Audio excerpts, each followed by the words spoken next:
वैसे उम्मीद करता हूँ अच्छे होंगे। मैं भी अभी फ़िलहाल अच्छा हूँ। तो आगे का पैराग्राफ पढ़ता हूँ मैं। अ, यहाँ तक हो गया था रूपांतरित सेल का पिछलन से का निर्माण ना। रूपांतरण सेल का पिछलन से का निर्माण, ठीक। अब दूसरा पैराग्राफ है। हेडिंग है मतलब पा, पारत परतदार अवसादी सेल का चक्रीय निर्माण। अग्नसेल के निर्माण के बाद उसके उसके पुनः विघटन तथा वियोजन से प्राप्त चट्टान चूर्ण के जमाव से प्रथम परतदार सेल का निर्माण होता है। ताप एवं दबाव के कारण इसका रूपांतरण होकर रूपांतरित सेल का निर्माण होता है। इसके बाद दो संभावनाएं हो सकती हैं। प्रथम, या तो रूपांतरित सेल के विघटन तथा वियोजन से प्राप्त मालवा के जमाव से पुनः परतदार सेल का रूप हो सकता है तथा निर्माण का चक्र सिद्ध पूर्ण हो सकता है। दूसरा, रूपांतरित सेल का पुनः रूपांतरण के कारण द्वारा रूप हो सकता है जो ठोस होकर अग्निसेल बन जाएगी। अग्नेय के विघटन से प्राप्त अवसाद के जमाव से पुनः परतदार सेल का निर्माण हो जाएगा। अग्नेय से प्राप्त परतदार सेल रूपांतरित सेल परतदार सेल। अग्नेय से प्राप्त परतदार सेल रूपांतरित सेल। अग्नेय सेल परतदार सेल। रूपांतरण सेल का चक्रीय निर्माण। हेडिंग है रूपांतरण अग्नेय तथा परतदार सेल दोनों का होता है। इस प्रकार इसका चक्र भी दो रूपों में हो सकता है। ठीक है दोस्तों। पहला है परतदार सेल रूपांतरण सेल एरो का निशान है। परतदार सेल एरो रूपांतरण। फिर दूसरा है रूपांतरण सेल एरो अति रूपांतरण के एरो कारण अग्निसेल सेल एरो परतदार सेल एरो रूपांतरित सेल, ठीक। यह प्रमाणित हो चुका है कि अग्नेय सेल पृथ्वी की सबसे प्राचीनतम सेल है, परंतु वर्तमान समय में जिन प्राचीनतम अग्नेय सेल का पता लग सकता है उनका भी प्रवेश या अतिक्रमण प्राचीन परतदार चट्टानों में पाया जाता है। इससे यह प्रकट होता है कि वर्तमान समय की ज्ञात प्राचीनता अग्नेय सेल ही प्रथम अग्नेय सेल नहीं है, वरन उसके पहले की भी परतदार सेल मिलती है। इस आधार पर यह निर्णय लिया जा सकता है कि प्राचीनतम अग्नेय सेल का पता अब तक नहीं लगा सकता। जो हो सकता है उसका रूप बदल गया हो। इस कारण स्कॉटलैंड के प्रमुख भूगर्भवेत्ता हटन ने 1785 ईस्वी में यह व्यक्तित्व किया था कि न तो प्रारंभ का कोई चिन्ह है, न अंत होने का कोई आशा। 1785 यद्यपि चट्टानों के निर्माण के प्रारंभिक चक्र का आभास नहीं हो पाता है, तथापि वर्तमान दृष्ट चट्टानों के लक्षणों के आधार पर इनके चक्रीय निर्माण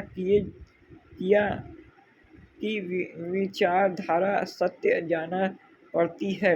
यदि हम अग्निशैल अग्निशैल को ही ले तो स्पष्ट हो जाता है कि इसका निर्माण सदैव होता रहा है। वर्तमान समय में ज्वालामुखी उद्गार के समय इनका निर्माण होता है। इनका उद्गम स्थल चाहे जो भी हो, परंतु आग्नेय शैल का निर्माण भूगर्भिक इतिहास के हर युग में हुआ तथा होता भी है।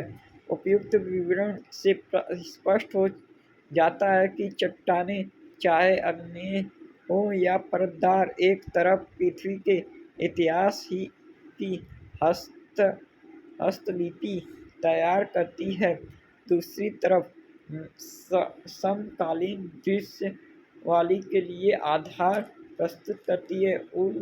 उलरीथ तथा मॉर्गन स्कॉटलैंड के प्रमुख भूगर्भवेत्ता जेम्स हटन ने चट्टानों के सहारे भूगर्भिक इतिहास की जानकारी प्राप्त करने के लिए अनेक सर्वेक्षण करके भागीरथ प्रयास किया था।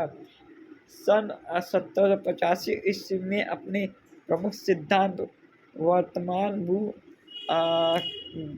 भूमान भूतल की कुंजी है का प्रतिपादन किया। वर्तमान समय में किसी चट्टान विशेष का निर्माण विषय प्रकार में भौगोलिक, पर्यावरण तथा जलवायु संबंधित दशाओं में जाता है, तो यह बताया जा सकता है कि उस चट्टान का निर्माण वर्तमान जलवायु संबंधित दशाओं एवं भौगोलिक पर्यावरणों के समान दशाओं में हुआ होगा।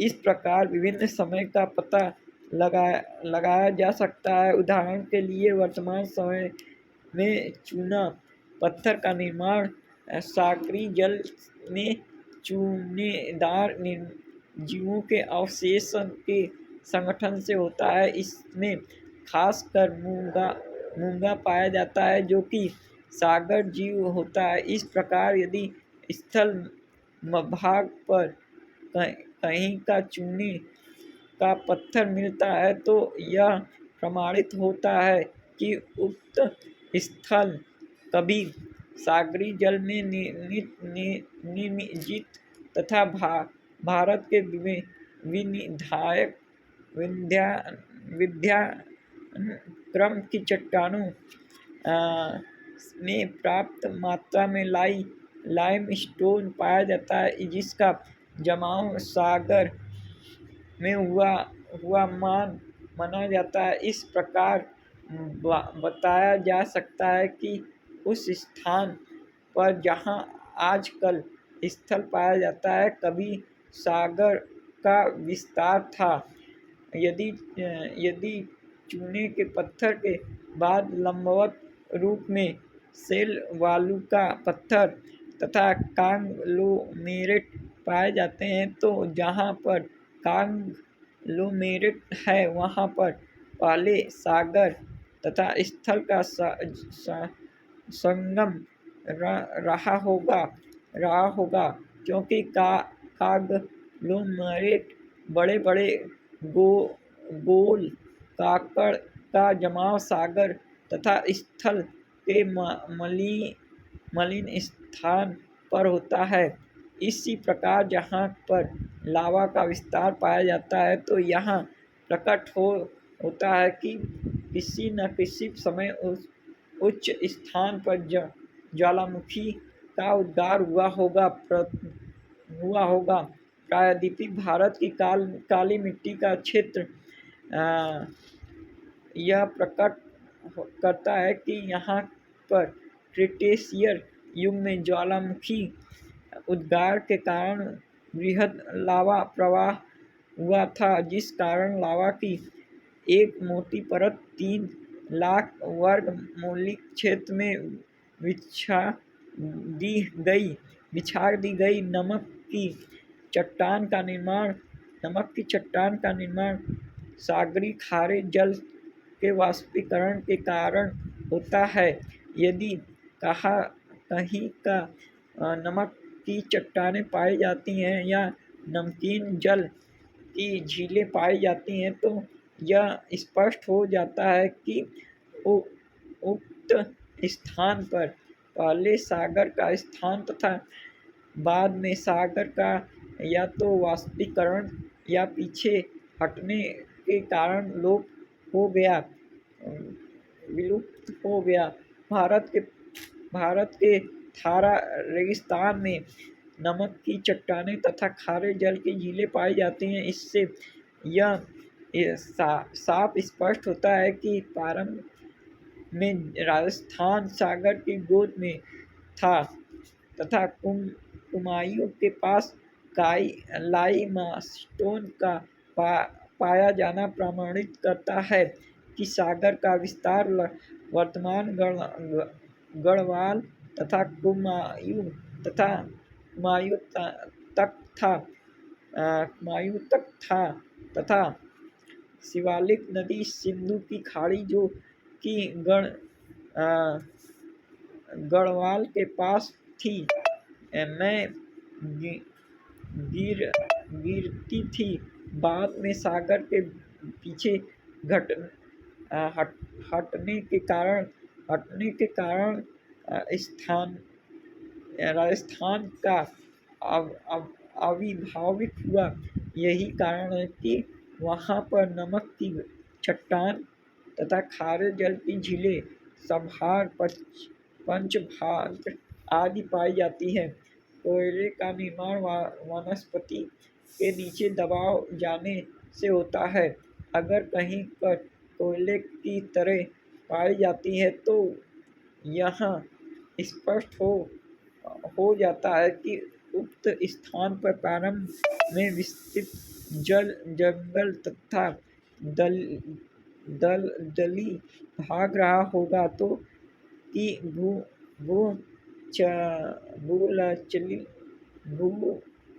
भूचलचल के कारण दबाव का नीचे चल गया, जहाँ पर दबाव के कारण वह पीठ एवं कोयले में बदले गए। अंटार्कटिका महाद्वीप में कोयले का पता चला है। दक्षिणी ध्रुव के कारण करीब वर्तमान समय में यह भाग बर्फ के आच्छादित है, परंतु कोयले की स्थिति से यह पता चलता है कि प्रारंभ में वहीं पर घनी वनस्पति रही होगी। हिमानी द्वारा जमाव किए जाने वाले भागों में गोलार्ष्मिक मृत्तिका प्रमुख है। इसके आगे का पैराग्राफ दोस्तों कल पढ़ेंगे। सब्सक्राइब कर लीजिए, लाइक कर लीजिए, बेल आइकन दबा दीजिए। अच्छा लगे तो लाइक करें, न अच्छा लगे तो डिसलाइक करें, लेकिन कुछ तरह मेरे दोस्तों। जय हिंद, जय भारत।